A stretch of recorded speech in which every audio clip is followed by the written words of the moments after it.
Guys, I think we might be live. It's another first for NFL Talk UK. Well, there's a couple of firsts here tonight. First of all, welcome. Thank you for joining us on the first NFL Talk Facebook Live video. You turn the camera on? I've turned the camera on. I've turned that camera on. And more importantly, this guy's on. It's Jeff Reinbold. Jeff, you're back with us in the UK, your spiritual home, I really think. Well, you know what, man? It's so cool that we don't have to deal with the technology. We're not good at technology, Jeff. So but it's great to be home. It's great to be with you guys, and you know, I'm so stoked for this weekend. It's going to be an amazing weekend of football. Well, not just the weekend. Sorry to introduce my main man, Ben, on the right here. Ben McClellan. I'm Tom Julian. Ben, it's not just this weekend that we've got Coach now. We've got you for the rest of the season, right? And we're excited to have him back in our telly box. we're always excited to have him back. What more do we want on a Sunday evening than Jeff Reinbold? Ah, come on, man. But, you know, I just really, you know, it's so much fun. And I was telling Neil today on a podcast, Inside the Huddle, that we do for NFL UK, that, you know, all the games that I've coached and all the games I've played and all of the football experiences I've had, I don't know if I've had one as cool as walking into Wembley and seeing that thing jam-packed and the fans. And what was the best part about it was the Ravens, because they've never been there before, had no idea what to make of it. Yeah. And you could see that they were unsure at first. The footing, the stadium, the whole deal, you know, because they don't get in there to work, right? And I was talking to Marty Morningwig, the offensive coordinator, and, you know, he just kept looking around. It was like, is this for real? You know, it is the best non-Super Bowl environment I've ever been to, because it's the only other one that I've ever seen other than the Grey Cup, the Canadian Super Bowl, where every team is represented. Everybody's there. Yeah.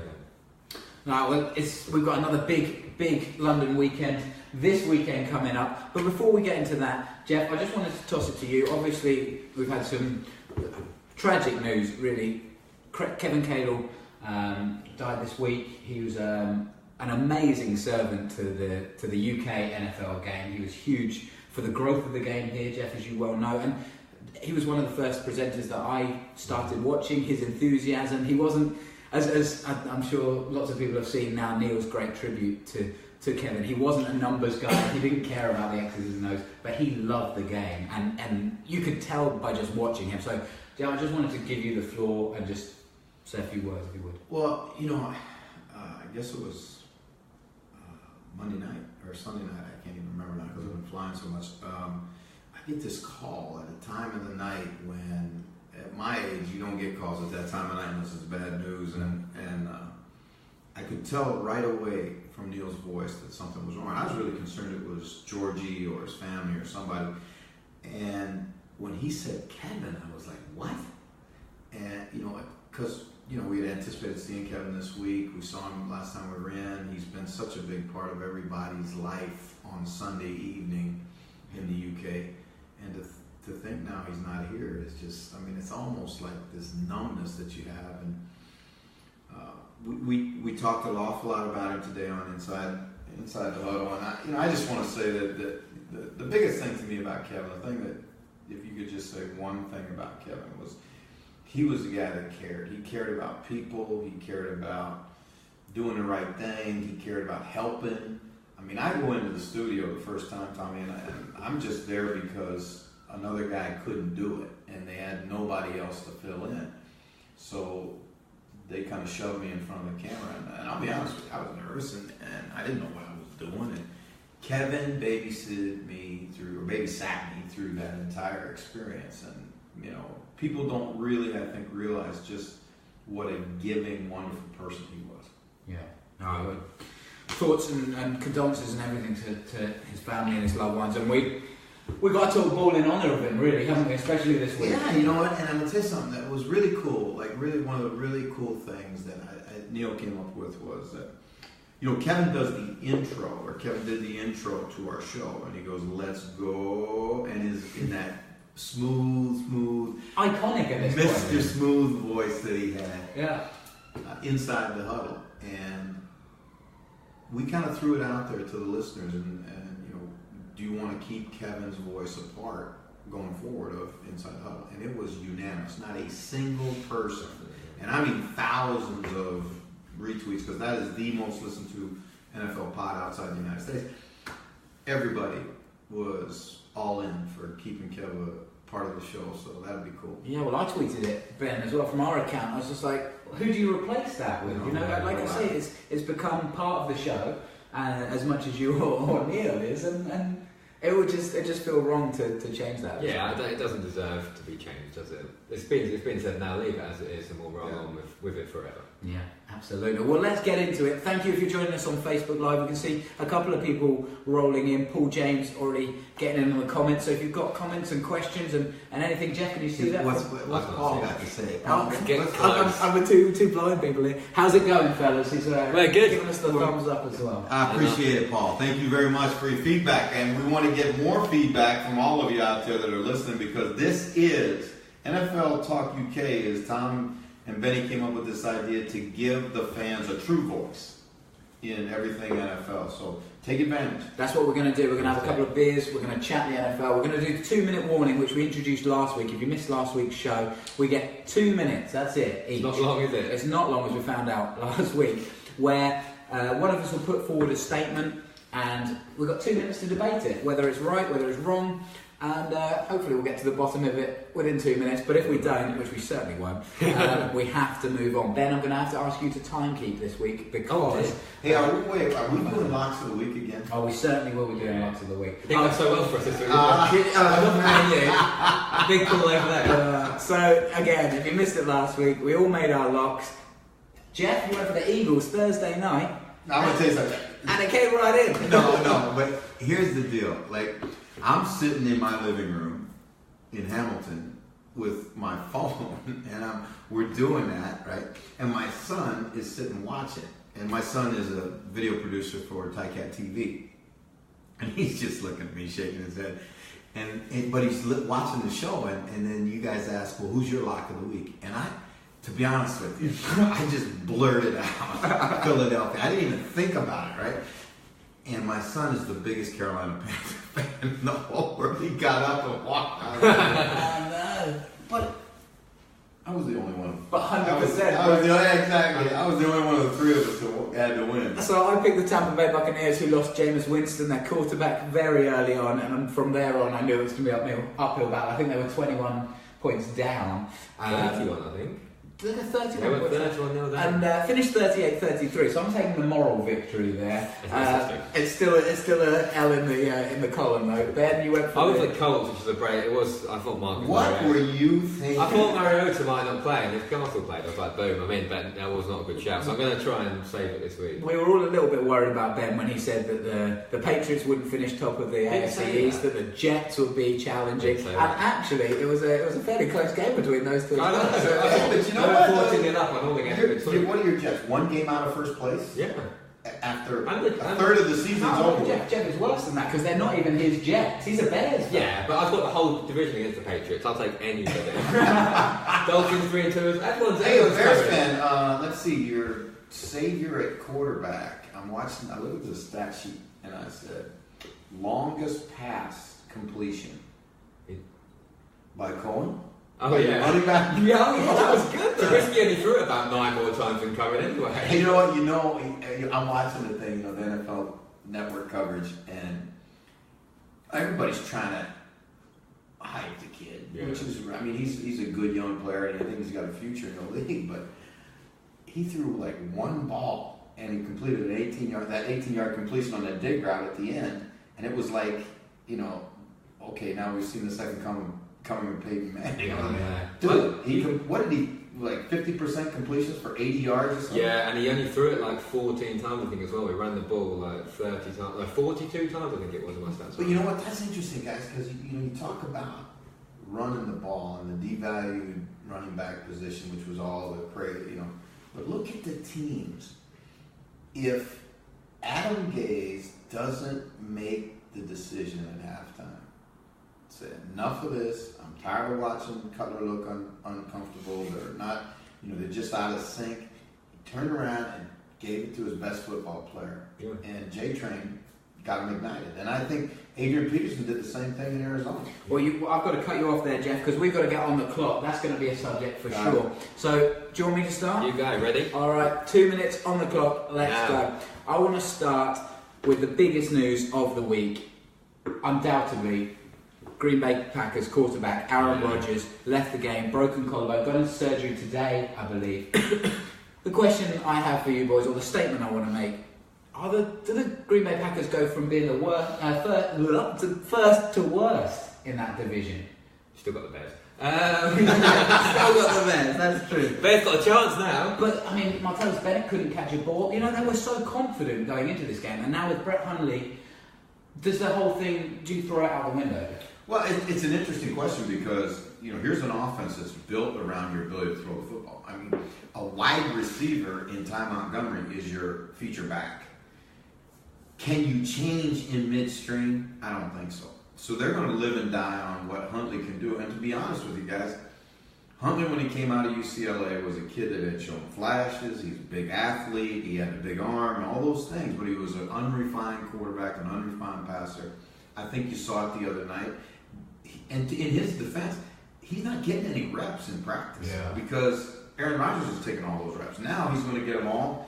And we'll find out about him, but I'm going to tell you something, that's on-the-job training, and that's a hard division to have on-the-job training. I agree, I think it really is. I think that defense has really got to step up. Like that first game where we saw Mike Daniels take down the Seahawks run game especially, they need to step up because I don't know where else they're going to get some wins. Yeah, it has to be now, you have to win it with your defense, don't you? And the offense just has to be good enough to kind of to see you through. Does it instill confidence that the coaching staff comes straight out and goes, no, this is our quarterback. We're not going to entertain Kaepernick or some other free agent. We're going to go with the guy that we drafted because we've seen him before. We've seen him in pre-season. 10 seconds. Does that breed confidence into Brett?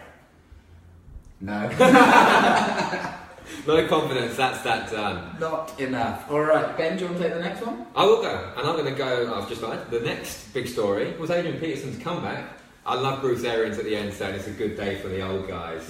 Bruce Arians, Fitzgerald had 140 yards nearly as well. What a great day for the Cardinals. They were a completely different team. And now, like we were saying, we're going to go up to the game on Sunday now, coming to London. But they're a different team now, aren't they? They can run the ball. They scored a ton of points from nowhere. It's interesting, guys, because when they announced the games last year, and they said Arizona against the Rams, and everybody kind of went, Come on, the Rams. yeah. But now, I don't know. And again, this is not a blurt. I'm trying to go through my mind. I'm thinking, when has there been a game in the International Series that had so much impact on the NFC? And, when number 12 got hurt in Green Bay, I mean, that sent ripples through the entire conference because everybody now feels like they've got a chance. Yeah, totally. I was going to say exactly that. And you've got an LA team coming to Twickenham now who is exciting. They're not this boring Jeff Fisher Rams that couldn't get anything going on offense. They were talked about as a defensive powerhouse at the start of last year.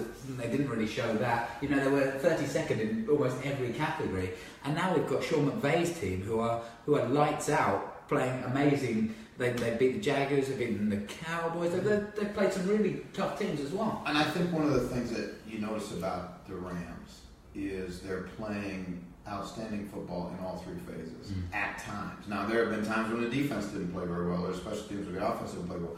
But the other sides have picked it up. Like the game the other night, they scored 2 special teams touchdowns. And that's unheard of in the 10 NFL. seconds. And so I think that this is a very, very good football team in Los Angeles, and I'm anxious to watch them play. Awesome. Definitely. We're keeping the time. Thank you. Also, we should just say, Rams v the Jags. Who thought that would be a good game? I actually quite enjoyed watching that, especially for the first half. Yeah. A lot of surprises this year. Well, it was ridiculous. The Jags have become a fun team to watch.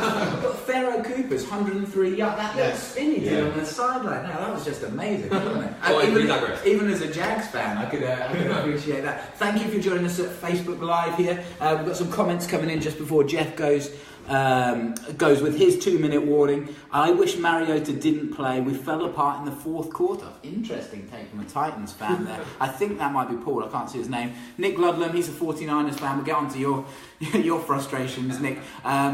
Don't think those ripples go as far as San Francisco. No, we tend to agree with you there. Martin McClure, thanks for joining us. Hey, Coach, do you think Vernon Hargreaves can come good? Feels like he's being picked on in the NFL.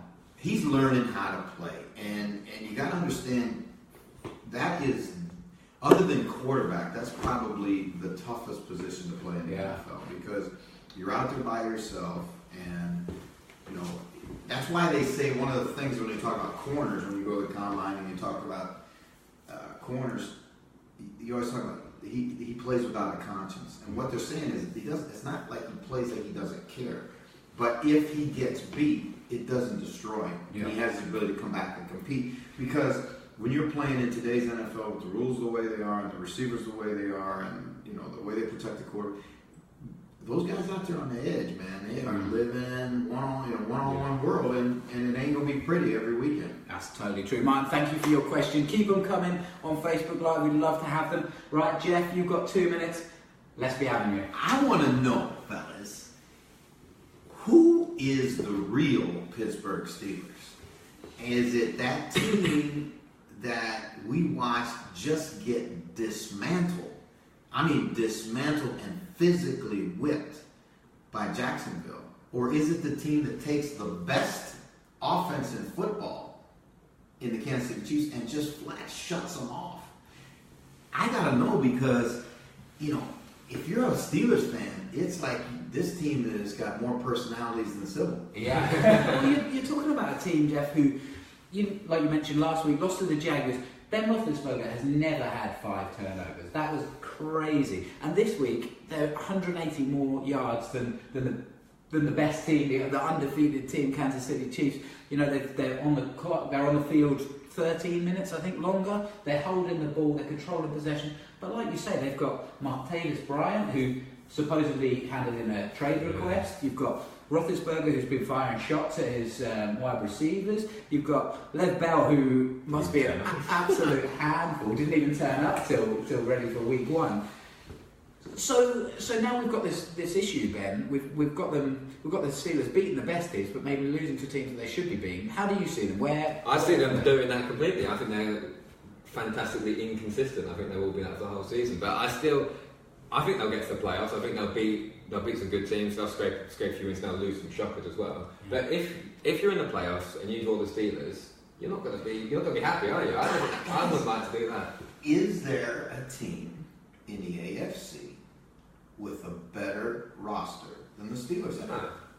No. They got a better roster than the Patriots got. Yeah. I think the only people that could push them really are the Chiefs. Like I love the Chiefs. The secondary, they've got some really attractive players. And I'm with you, but here's the thing that is not, when you think about it, the Steelers have, I think it's 7 first-round draft picks in their front 8. Yeah. Right?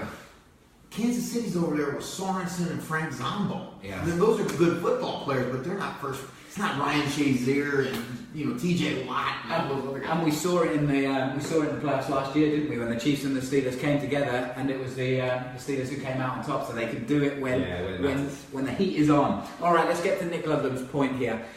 The San Francisco 49ers, are they the unluckiest team in the NFL right now? They've played 5 games, lost by a combined total of 13 points. Now this team could be 3-2, 4-1, and Kyle Shanahan seems to be doing the right things. What's going wrong there? Well, you know what? It's so hard to win games in pro football, and that's not a cliche. It's just a fact, because everybody's getting paid. Everybody's good. Everybody, is gonna compete. And I feel bad for Kyle, because obviously he and that whole organization have done a tremendous job. And you want to see him rewarded with a little bit of success, because I'm going to tell you something. Here's what starts to happen. You get to this point now, it's 0-5, 0-6, and you're close, and you're always close. And then all of a sudden you're in another game, and you get to the fourth quarter, and they go, okay, who's going to make the mistake now? Or what's going to happen? And it becomes a self-fulfilling prophecy, and that's where it's dangerous. They have made so many strides compared. You watch them play, and this is the thing. I know they haven't won a game, but watch them play. They play hard. They're structurally sound. They're not good enough. And that's going to take John Lynch and Shanahan and that whole organization about 2 drafts and some free agency. And they're going to be okay. I really believe that. If again, they don't put too much stock in what they're going through right now. It's a process. Do you think, Ben, I don't know how much time we've got, but do you think they're suffering from a bit of what the Browns had last year? Like Jeff says, there's a self-fulfilling prophecy there where they're expected to be in a rebuild, therefore they get to the tight situations and that's where they fall apart. Yeah, but I think I agree with Jeff. Like, I think they're doing the rebuild properly, it seems like. They seem structurally sound, like everything looks solid. It's just kind of the personnel's not there to put them over the edge in those tight games. So, I don't know, get some talent in there with the kind of the rigid structure they've got where the coach is doing the right thing. It should match up. Yeah, you know what, it's interesting too, they let Bowman go. You know, Yeah. and he goes up to, the highway to Oakland. And then, they're good young defensive lineman busts his hand, has to have hand surgery. He's out for a while now. Yeah. So there is some of it is luck, like you say. We also saw them, Kyle Shanahan hook Brian Hoyer. We saw CJ Beathard come in, and by all accounts, I mean, I can't tell you I haven't watched a huge amount of France 49ers games. I leave that to Nick because it's tough watching at times. But Beathard looked lively, he looked sharp, and maybe it's exciting to have a young quarterback rather than just Brian Hoyer, who's a bit of a journeyman, can maybe do it but doesn't offer future.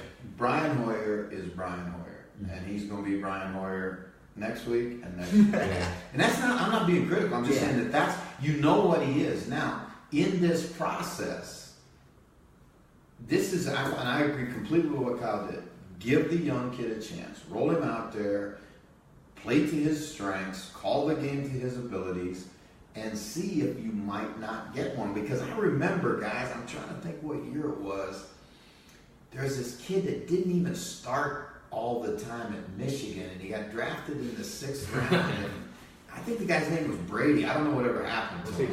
Yeah, probably working in a car sales shop, somewhere like that. All right, we massively broke the rules for you, Nick London. So we didn't talk about the 49ers enough, so we went over. Yeah, that's true. Right, go on then, Ben. What are you saying? Oh, I am going to go for the Saints out of nowhere as well. Suddenly, they've reversed the division from the bottom to the top, and they can play a bit of defense, apparently, turn the ball a few times. They can run the ball. They've let Adrian Peterson go. So there's 2 things we didn't think they could do, and now they can do. Yeah. And Brees can throw the ball as well. I think they're dangerous. Are they benefiting from not having Peterson and not having to use him, or do you just think it's time? Well, I think, what happened in the first weekend when he lost his cool on the sideline at Minnesota because he expected to get more touches and obviously wanted more touches. Be the hero, and that's natural.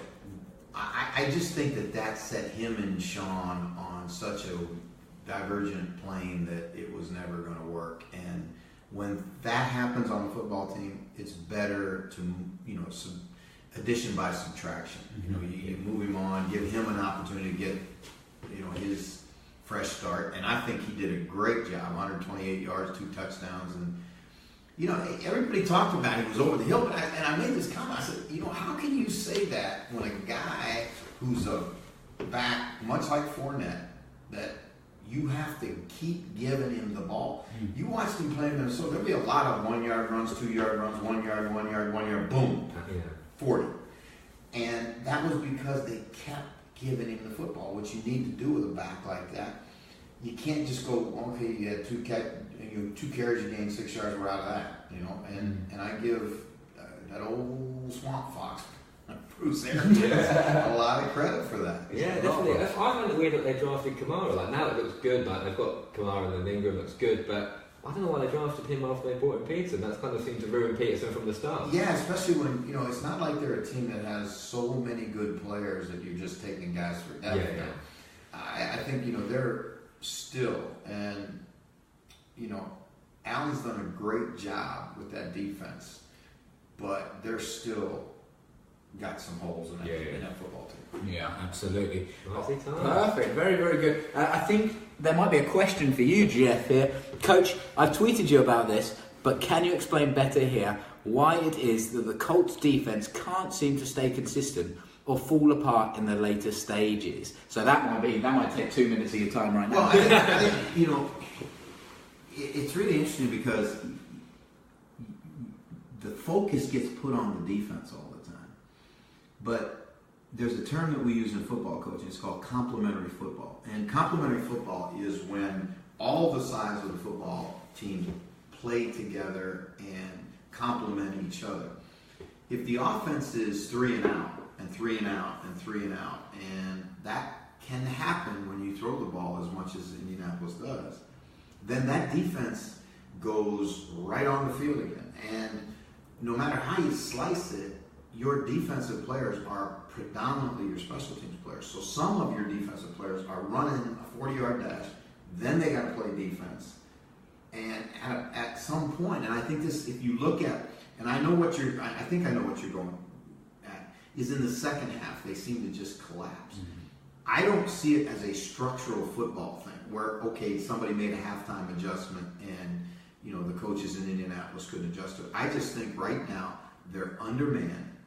They don't have enough depth with good players. And, you know, Chris Ballard is a good guy, and I think he's a good football guy, and I think he's a guy that's done a tremendous job, really, when you consider what the time and the money that he had to work with in free agency to start to retool that football team. What's kind of tough for it, and this is something that Indianapolis will have to come to terms with, the contract that the quarterback carries takes up so much cap space that, you know, everybody wants their money, and I'm saying Luck should get that money, but it's you can't have everybody making a bunch of money. And you look at number 12 in New England, and he's taken a hometown discount a number of times because he knows that they've got to find ways to keep other guys, sign other guys. And another example of that, not an NFL example, but you look at someone like LeBron James, who has often taken less money so he can bring in his homeboys and have an absolute team and a weapon, and he wins more championships like that. You say that does exactly the same as and again, you got to understand, guys, that when Ballard went in there, that was a bad football team. They were incredibly deficient in the offensive line. They didn't run very well on defense. They were older, and you know, I just think it's going to be one of those processes or processes, or I don't know. But Indianapolis going to have to go through it. It's a tough pill to swallow. But shoot, guys, I mean, we talk about Indianapolis like we should be, you know, sending them flowers. But right now, in that division, there are 3 3-3 teams and 1 2-4 teams. Yeah. So that thing is, we're a third through the season, and that thing is like we're starting the season tomorrow. The AFC South is so weird, isn't it? Yeah. Ben? Like nobody can ever give themselves a break and just take a lead in that league. No, I definitely really want to either. I feel like they want to keep it tight. Did you guys catch? I'm turning it, and I was not. I'll be honest with you. I was not a big fan. I thought he was a good player. I wasn't a great big fan of Deshaun Watson when he came out of Clemson. But the other day, you know, he's the kid that has gone out and really worked to try and help in the community and all the things that he's done. The other day, he showed up at a press conference in a Warren Moon Houston Oilers jersey. Nice. And I thought that tip of the hat, that tribute to the greatest quarterback in Oiler history and one of the top quarterbacks in NFL history was really a class act. And it just shows a little bit of groundedness. Groundedness, but also intelligence. You know? Not just football intelligence, but local community about your team. You know, you see some people who turn up, they've been drafted, they don't know anything about the franchise that they're joining. He's got a little bit of It's interesting because when he was at Clemson, his senior year, you know, there was, and the thing I didn't like about him was too many interceptions. You know, he's trying to force balls where it didn't belong.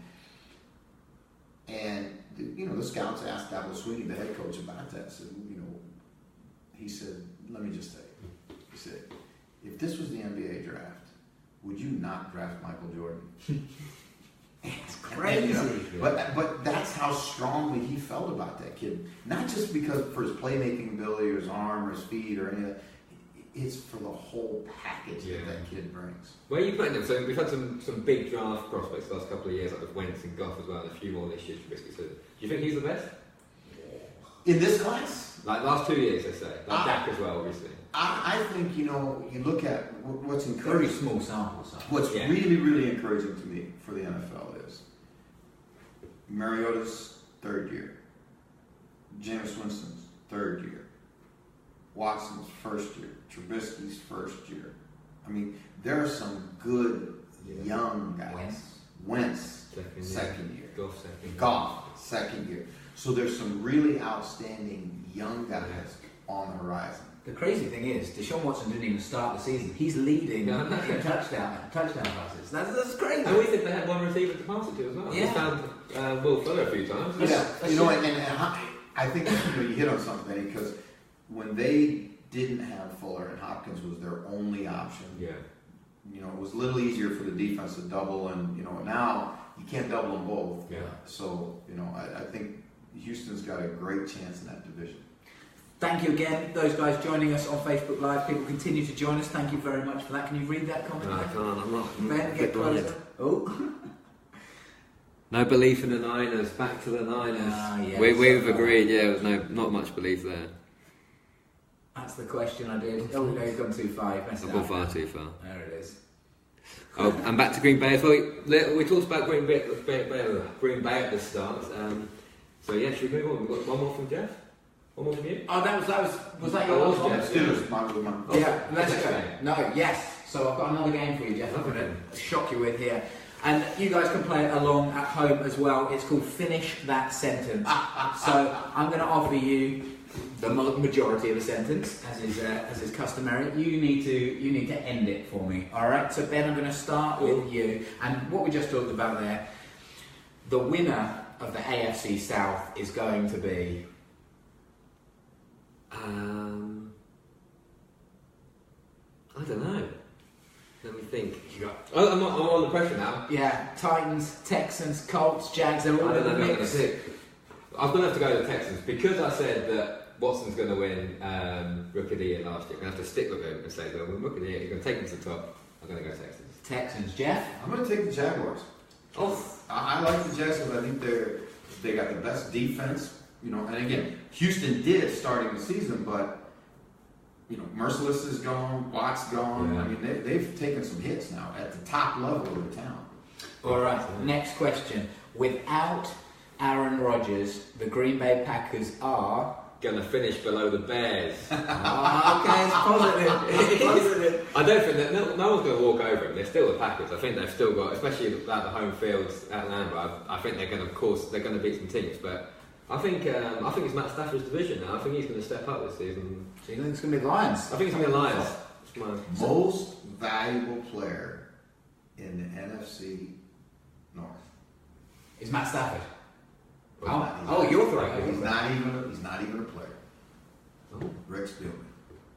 Because when Spielman went out and got his backup quarterback, now think about it, right? Because everybody said it's Sam, right? So he goes out and gets a guy who has come in and really played pretty doggone well and allowed him to not become one-dimensional. That's great general managership, in my opinion, because you look at the other. Where in the world would Detroit be if all of a sudden Anthony Barr drove Stafford's shoulder into the ground? I mean, we'd be into who? Orlovsky? I don't even know if he's even there anymore, but you can't even tell me who their quarterback, the backup quarterback is.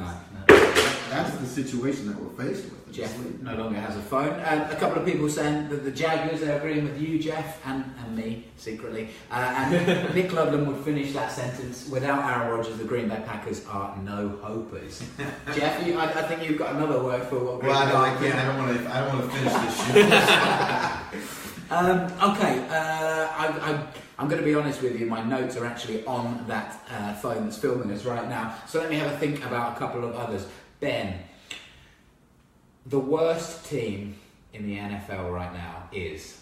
It's the Browns. The Cleveland Browns. I had hope this year. I thought the process was starting with all the draft picks coming as well. Good that Garrett's got the picture on the field. I think that shows some some progress. But for me, it's still the Browns. They're still seems like we're talking. The Niners have a bit of hope, it seems, with the structure, but the Browns I'm not feeling. You know what?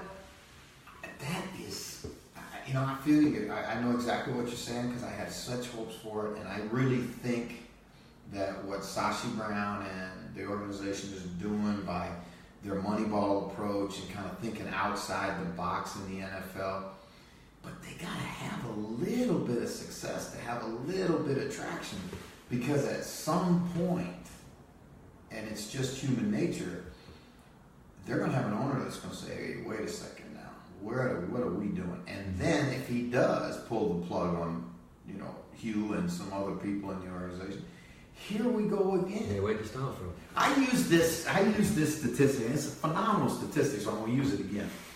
They've had 28 or 29 different starting quarterbacks, right? Since 1992. When Don Majkowski, the Magic Man in Green Bay, got hurt and Brett Favre stepped into play. Since 1992, 16-game regular seasons, playoff, Super Bowl, the whole deal.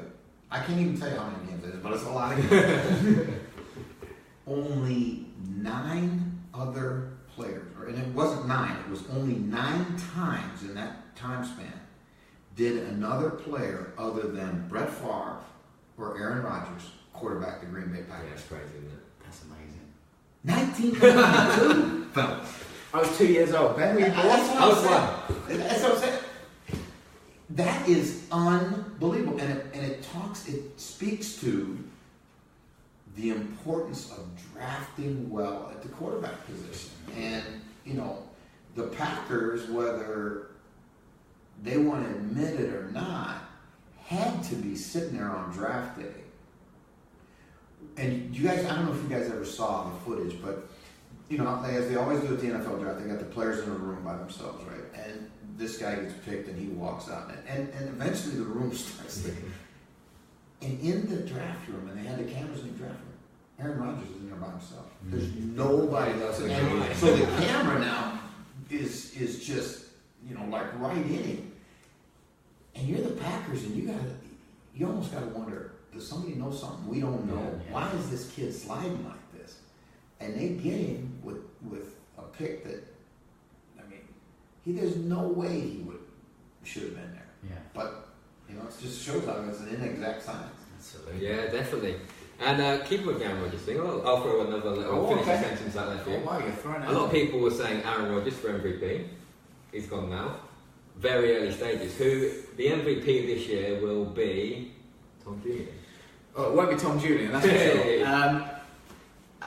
Before this weekend, it was Alex Smith. You had to be talking about Alex Smith, and I think certainly that the Chiefs are a phenomenal side, and anyone that's still calling Alex Smith this kind of game manager, I think you said this last week, Jeff, is not watching the same season that we've been watching, and he's been a fantastic player, and for me, he has been streets ahead and totally deserves to be in that conversation. I don't think there's anybody that right now that you could say his football team's 5-1. Yeah. He didn't play particularly well last week, but he wasn't the lone ranger on that team of guys that didn't play very well. Yeah. So, if they can continue to build on what they're doing right now, he's got to be in that conversation. And the other guy, and they started out bad, and there's a lot of reasons why you say it can't happen, because we used to have the saying that team success is a prerequisite to personal success, and it's really true. You're not going to win the MVP of the league unless your team's a pretty doggone good team. Yeah. Right? You don't see guys on 4-12 teams winning the MVP. So even though they may play their skin out of their skin, but that guy number 12 in New England, you watched what he did in that game the other day, and I thought as a defensive coach, Bowles did a great job of attacking him. They hit him, they hurried him, they moved him off the spot. They weren't afraid of those receivers. He threw that ball to Cooks on the sideline. Yeah. And I still don't know how that ball got in there. And he's got to work his magic, because if your defense is laying out 400 yards against someone like the Jets, you need to be producing some magic on offense. Yeah, how about this one, man? Patriots are 4-2. They played 6 games. They've had 6 different quarterbacks pass for over 300 yards against them. That's a Bill Belichick team. That's a big stat, isn't it? Yeah. They're statistically, I don't know if they still were, but again, before last week, they were statistically the worst defense in the NFL. Well, you know what? I'm watching them, and I'm watching them really close. I mean, like really close. And it's not structural. It is that there are problems that they have personnel-wise right now that make it look worse than it is. Right? So, for example, they can't rush the passer. They struggle, particularly inside. You know, Branch is a big, strong run stopper, and but they just, when you've got Kyle Van Noy and Hightower down at end, and they're your best pass rushers in throw situations. Kyle Van Noy was an outside linebacker in a 4-3 at Detroit, and they gave up on him. So that doesn't mean he's a bad player. It just means if that's where you have to go to generate pressure, that's not, DeMarcus Ware. That's not, the really good ones. That's not JPP. That's not. So when the front end can't get there, the back end has to do way more than they should. Mm-hmm. And the Patriots play an aggressive secondary scheme where they match up on receive, based on routes and all that. And it's fantastic as long as the quarterback doesn't have a chance to start to get out of the pocket. And if you watch in the game, that McCown, who has athletic ability for a guy his size, got out of the pocket, extended plays, and made some huge plays. I mean, they gave up that one guy. It didn't look like there was a guy from New England on the field on that one completion when they were trying to protect a 10-point lead. And it was just, that's so un-patriot-like. Right, we need to move on. We're going to get our locks in. So Jeff's already taken an early lead. We'll keep an eye on this. You guys can join in with your locks as well. So, Ben, do you want to get the ball rolling? Who are you going to pick this week? I'm going to go, we talked about them earlier, on the inconsistency. I think there's going to be a little peak this week with the Steelers. Going to carry the high through against the Bengals. I'm still pretty hot on the Steelers. I think Lev Bell's running the ball a lot now as well. That's helping. Ben Roethlisberger, he nearly got intercepted a few times as well. Intercepted once, but so he's looking a bit dodgy. But I think I have enough to beat the Bengals. I'm not overly confident. Big divisional game for Ben. He's gone for the Steelers. Jeff, I'm not picking until one of you out there tells me who your lock is. Oh wow, we could be here a while. I'm going to pick in the middle. I'm looking at you guys to help me out, but I am going to go for the London game. I am going to go for the LA Rams. They're attractive, they're exciting, and I'm all in. They are going to beat the Arizona Cardinals this week. I went against the Cardinals last week, so at some point it's going to happen for me. I think Nick Ludlam might have said to it.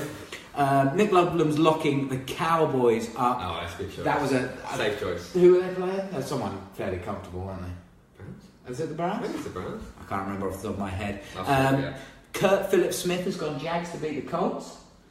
I think that's a fair shout. Any others? Keep them coming in. Jeff, who are you going to go for? You know what? I agree with Kurt. I said the Jags. Give me the Jags. I think they're kind of a little inconsistent right now. Cut their kicker. I think they're a good football team, and I think they're learning how to become a great football team. I thought that was slightly unfair. Like Mars has missed 3 kicks, I think, but they've all been over 50 yards. Kicking's a hard job, isn't it? It's easy. Or is it easy? Can you teach me how to kick? No. Tom has got a bit of talent. I'm a pretty good footballer. I reckon I could knock it through the posts. Let me tell you something. When those guys that are as wide as that couch get in a stance and start snorting and 7'3" or so over some arms as well. It's a little different. Right, now Jeff's over regularly, this kind of leads us on. So Jeff's going for the Jags, Steelers, and I am going for the Rams. You know what that is? You're going 2 and 2 weeks in a row. We shall see. We need some work over here. But that moves us on. Jeff's over here regularly. What we want to do is continue interacting with you guys, and so that also means getting Jeff out on the practice field. He's a coach at heart. He absolutely loves it. And I have already asked him this. I'm not springing this one on him. We want to take NFL Talk UK onto the field, don't we, Ben? Onto the road, onto the field. Absolutely. So if you play for a uni team or a British team that gets together and trains and plays, we'd like to come down, wouldn't we? We'd like to see what you guys do. Jeff maybe lead a couple of sessions, teach you a few tricks from the pros. So if that's something you're interested in, please get in touch with us, NFL_talk_UK on Twitter. You can reach out and we can make some dreams happen. You know what? Let's do it. Let's do it legally. You have to tell us why we should come to your practice. Anyone who says they need a new kicker, get straight in. Yeah. Thumbs in. But seriously, let us know. Tell us why we should come see your team practice. You know, again, and we're all in on this deal. This is like this is, I think, I'm not gonna say revolutionize. This is This is your format. This is your voice. So again, use it. This is all brand new to us. The editing and the technical difficulties may be issues from time to time, but what we're trying to do is grassroots, and it's from you for you. So that's the main thing, and that leads us on to my last and very final point. We're back. Jeff's back. We're back at the Maple Leaf this Saturday night from 7 p.m. We're going to get it lively in there. The boxing's on later, Anthony Joshua, so stay for that. But we're going to talk ball. It was amazing. It was absolutely amazing, wasn't it, last time? Last time we had our tweet up at the Maple Leaf, it was absolutely an unbelievable evening. Packers jerseys over here, Patriots jerseys over here, Claymore's jerseys over here. I mean, it was incredible. And to talk to the fans, and we want to bring NFL Talk UK to the Maple Leaf. Absolutely. For the tweet up. And again, so that we can talk to you about your team, your take, why you love the NFL, why you hate something that's going on in the NFL, why you think your coach should be fired, or whatever it is. Let's talk ball. What time we got to be at the Maple Leaf now on Saturday night? 7 p.m. 7 p.m. Doors open, and you better get there early. We've got a little bit of a private section we're carved out there, and the cameras will be rolling. And bring your passion, and bring a friend. Absolutely, spread the word on Twitter, on Facebook, or by talking to people as we used to do. Write letters. Write a letter to all your friends and family. But yeah, bring them. Let's make it massive. Let's get you guys involved, and we can make this thing huge. As Jeff says, we've got big dreams. We've got a small budget, but we've got big dreams. It all starts, Yeah. Well, a few weeks ago. You know what? It's you think about that now. What is this? We've done 4? No. 3 or 4? 4 or 5, something like that. Yeah. And look at the amount of people that have sent in to us, and we're doing it for first time on Facebook Live. Yeah. Hit us on Twitter. We want your takes. We want to hear what you have to say, because it's about the fans. One last comment, Oliver Hearn. If you ball, you're going to get the call. It sounds like something straight out of Jeff's autobiography. All right, guys, thank you so much for joining us. We appreciate it. This video is hopefully going to go up on YouTube. It may even go up on a podcast of some format. Who knows how creative we get. We're going to do it again. We're going to do it every week. And we're hopefully going to see you on Saturday night at the Maple Leaf. Maple Leaf, 7. Be there. Or B Square. Cheers, guys. Aloha. Bye. Bye.